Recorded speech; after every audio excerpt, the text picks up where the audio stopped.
And in the comments, I'm not stuck.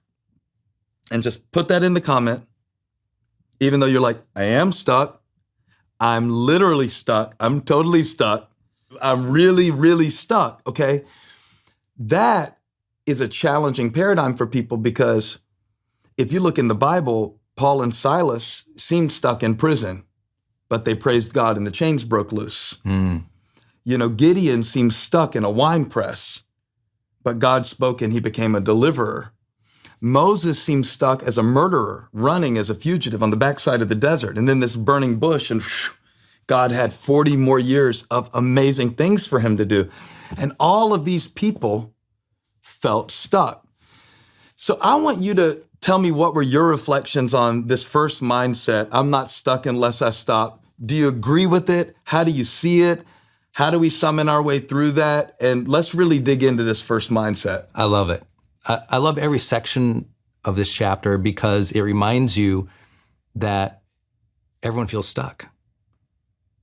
I think one of the things you did great in the book is that people see themselves in it constantly. You go, I do feel stuck sometimes in my relationships. I feel stuck in my head. I feel stuck in my career. What am I gonna do? And a lot of people, they feel like that stuck is permanent. Like, hey, I'm working hard, but I'm stuck. So there's not lack of action for them. They're like, I'm going to work, but I feel stuck. I'm working hard, but I'm not earning more. I feel stuck. And what ends up happening is the more you feel stuck, the more you spin in doubt. Wow. And so when you're stuck, you spin. Write that down. Yeah. When you're stuck, you spin. Yeah. And people always mistake the signal for doubt as a signal to stop. Tell me but more. doubt is not saying stop. Doubt is a signal to learn. And when you change that frame in your mind, everything changes in your life. I'm so doubtful. Doubt doesn't say, well, stop and don't learn anymore. Doubt is literally, I don't know. So the only way to actually figure it out is get in motion, try, test. Ooh. Like doubt is the entrance to the scientific process. Doubt is the entrance to faith. Wow. And so when you realize that, like, oh, I'm having all these doubts about this thing, the next thought should be, well, I'm going to have to do something to discover the answer. I'm going to have to do something to discover the truth. I'm going to have to do something to test this hypothesis. Will it break your flow if I ask you something about that? No, I love it. Yeah, go ahead. Every religious person in the world is pulling up James 1 right now going, but the Bible says, let he who hath faith ask and not doubt, for he who asketh in faith shall not receive anything from the Lord. He is a double-minded man, unstable in all he does. And I always thought that verse meant not, don't have doubts or don't feel doubts. I thought it just meant go through the door of your doubt to get to the other side and find your faith. Right. Well, I think a lot of the themes of the Bible are do not be afraid, or as you taught me, be strong and courageous.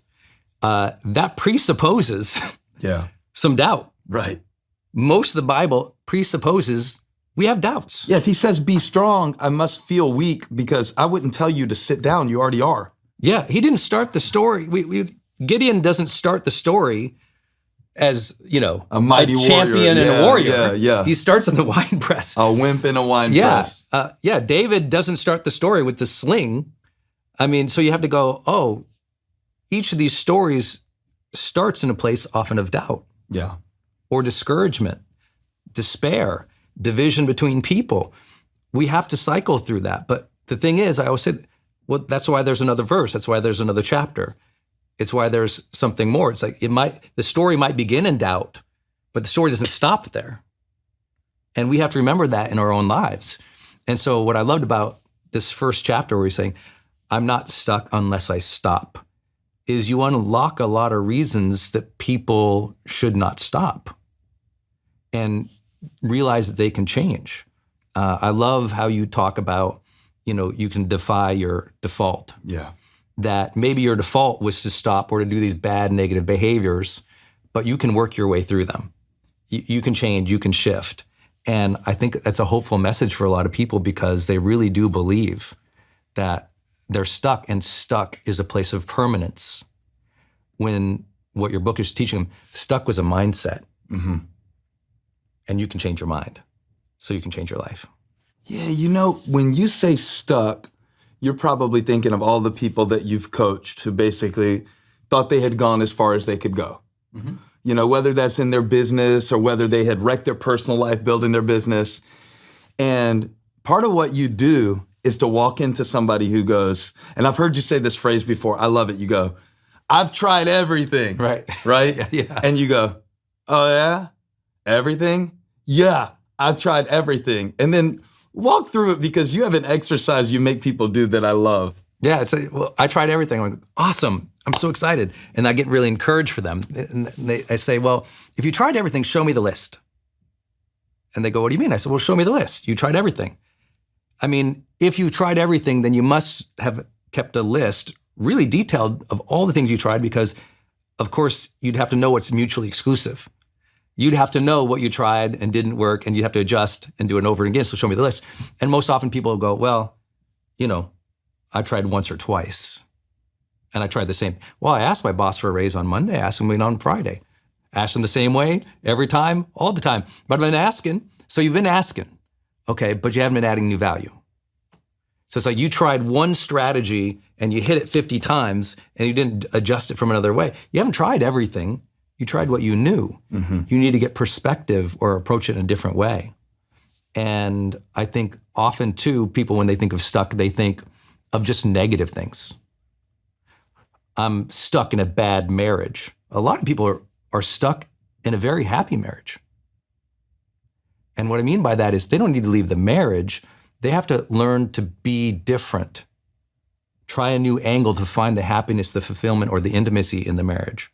So what I mean by that is sometimes people, they're stuck is really, they're just at a plateau. They're actually successful. They're actually doing well. Things are good. And a lot of high performers are going, oh, you're doing well. You're actually high performing, but there's this next level for you. And I think that I actually got that out of the book as much as I got out of, oh, I'm in despair, I'm troubled, things are bad. What I also took from the book was things are going well, but there's a new level for me when I'm in a greater connection to my faith. Speaking about plateaus, you have this great statement in the book, don't argue for your limitations. Yeah. What do you mean by that? Because I think a lot of people, they are stuck, but they're stuck in their own limitation. I heard a motivational speaker say it one time. He said, if you argue for your limitations, you get to keep them. Oof. And that convicted me because I realized how many times I do it. And I don't know if I'm arguing with God like Moses did. God, I can't speak, send somebody else. I don't feel like I'm arguing with God. I feel like I'm just arguing against myself. And I realize what I'm actually agreeing with in that moment is the enemy's view of me. Yes. And I don't mean limitation, hey, you've never picked up a basketball, but you can play in the NBA and you're 54 years old. Uh-huh. That's not the kind of limitation I have in mind. I mean the kind of limitation that is rooted in a lie where God is calling you to be this kind of person and to make this kind of impact, or you sense that he's giving you a glimpse and giving you a step to take. And then you start building the case against yourself and gathering evidence for why there's a deficiency in you. And so the quote just blew my mind. If you argue for your limitations, you get to keep them. You live small, you stay in that space. You actually begin to fulfill that prophecy, not the prophecy of God over your life, but your own prophecy. You start to fulfill the enemy's prophecy over your life, that you'll never be this and your dad wasn't that. So what I did, I took that quote, and in the book, I take it a little further. I say, if you argue for your limitations, you get to keep them. But if you agree with God about your potential, you get to grow into it. Oh, that's good. Grow into it. That's good. That's a whole sermon. Put it in the chat. Grow into it. Because growing into it means, no, I'm not it right now. Like any more than I was 5'9" when I was 5. Mm-hmm. But I get to grow into it. And I think that first step of agreeing with God about your potential is to go, God, you know what's in me. I don't. And that's why I'm very wary of just the know thyself philosophy, right? Like know thyself is great, but how about part 2?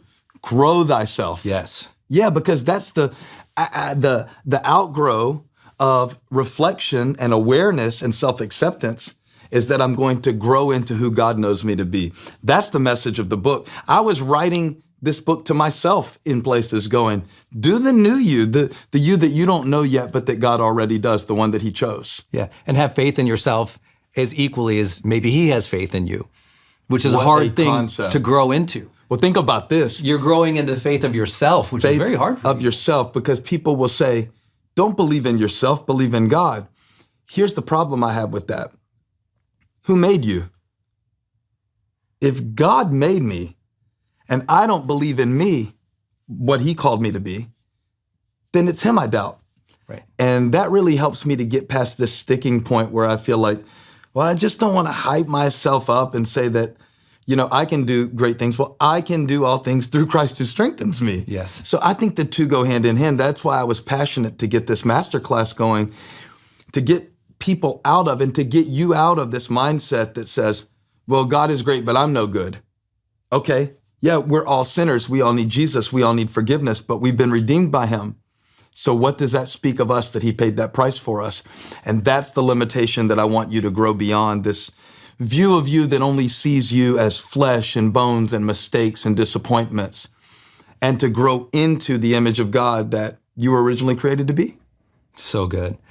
I thought of when I was reading it, the angle you took on don't argue for your limitations, which was also, you were saying, be careful about justifying all your vulnerabilities and your challenges and what's wrong with you, because it's easy to go, well, I'm not a good communicator because, and as soon as you say because, you enter the world of either blame or self-comfort to say, I'm not a good communicator because my parents were mean to me.